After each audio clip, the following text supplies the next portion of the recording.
പാവറട്ടി കുണ്ടുവക്കടവ് റോഡിൽ സൈക്കിളിൽ സ്കൂളിലേക്ക് പോകുകയായിരുന്ന വിദ്യാർത്ഥിക്ക് സ്കൂട്ടർ ഇടിച്ച് പരിക്കേറ്റു. മരുതിയിൽ സ്വദേശിയായ രായമരക്കാർ വീട്ടിൽ മുസ്തഫയുടെ മകൾ 12 വയസ്സുകാരിയായ മറിയം മുസ്തഫയ്ക്കാണ് പരിക്കേറ്റത്.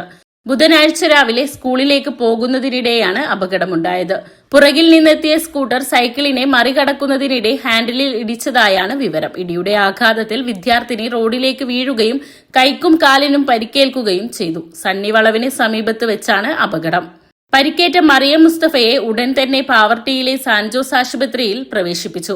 അപകടത്തിന് കാരണമായ സ്കൂട്ടർ നിർത്താതെ കടന്നുപോയതായും വാഹനത്തിൽ 3 പേർ ഉണ്ടായിരുന്നുവെന്നും വിദ്യാർത്ഥിനി പറഞ്ഞു. സംഭവത്തിൽ പോലീസിൽ പരാതി നൽകുമെന്ന് വിദ്യാർത്ഥിനിയുടെ വീട്ടുകാർ അറിയിച്ചു. സൈക്കിളിൽ വരുന്ന സമയത്ത് 3 ആൾക്കാർ വരുന്നുണ്ടായിരുന്നു. സ്കൂട്ടർമാർ ചെറിയ ആൾക്കാരായിരുന്നു. അവരെ ഹാനല് സൈക്കിളിൽ തട്ടിയിട്ട് വീണു. അപ്പോൾ അവരവിടെ നിർത്തിയപ്പോൾ അവർ വന്ന് അപ്പോൾ ബാക്കിനൊരു ചേച്ചി വന്നിട്ട് പറഞ്ഞ് നിങ്ങളെ പോക്ക് ശരിയായിരുന്നില്ല, നിങ്ങൾ പോകുമ്പോൾ എന്തെങ്കിലുമൊക്കെ ഉണ്ടാവുമെന്നൊക്കെ ഉറപ്പുണ്ടായിരുന്നു പറഞ്ഞ്. അപ്പോൾ അവർ പറഞ്ഞ് ഞങ്ങളുടെ വണ്ടിമേലൊന്നും തട്ടിയിട്ടില്ല, എഡ്ജുമേലാണ് തട്ടിയെന്നാണ് പറഞ്ഞത് അവർ.